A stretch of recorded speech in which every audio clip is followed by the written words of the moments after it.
எனக்கு இது பார்த்தீங்கன்னா ஆக்சுவலாக ஒரு 4வது படம். ஃபர்ஸ்ட் படமும் 2வது காவல்துறை நண்பன், அதுக்கப்புறம் நந்திவர்மன். 3மே கொஞ்சம் சீரியஸான படம். ஸோ ஃபர்ஸ்ட் டைமாக வந்து ஒரு ஜாலியான படம் பண்ணியிருக்கேன்.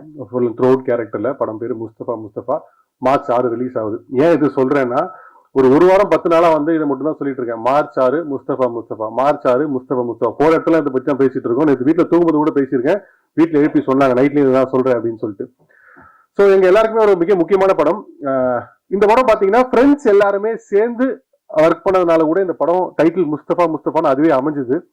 ஏன்னா நானும் டேரக்டர் பிரவீன் சரவணனும் வந்து கிட்டத்தட்ட ஒரு 15-17 வருஷம் ஃப்ரெண்ட்ஸ். ஸோ ஆரம்ப காலகட்டத்தில் ஃபர்ஸ்ட் ஒரு ஷார்ட் ஃபிலிம் பண்ணா, அதுலயும் நான் ஒரு ஒன் ஆஃப் த லீடா பண்ணியிருந்தேன். ஸோ ஒரு 15-17 இயர்ஸ்க்கு அப்புறம் அவனோட முதல் படம் முஸ்தபா முஸ்தபா. அதுலயும் ஒன் ஆஃப் த லீடா பண்ணியிருக்கேன். ரொம்ப சந்தோஷம் அதுல. ஈவன் சொன்ன மாதிரி பிரதீப் சொன்ன மாதிரி, ப்ரொடியூசர் சொன்ன மாதிரி, நாங்கள் எல்லாருமே ஒரு குரூப் ஆஃப் ஃப்ரெண்ட்ஸ் எல்லாமே ஒரு கனவோடு இந்த படத்தை ஆரம்பித்தோம். நல்லபடியாக பண்ணணும்னு சொல்லிட்டு அதை சூப்பராக பண்ணி முடிச்சிருக்கோம். அதுக்கு மிக முக்கியமான காரணம் சஜு பாஸ்கர் அண்ட் சித்ரா. இவங்க 2 பேரும் வந்து இந்த ப்ராஜெக்டோட one of the backbone சொல்லலாம். பின்னாடி நிறைய சப்போர்ட் பண்ணியிருக்காங்க எங்களுக்காக.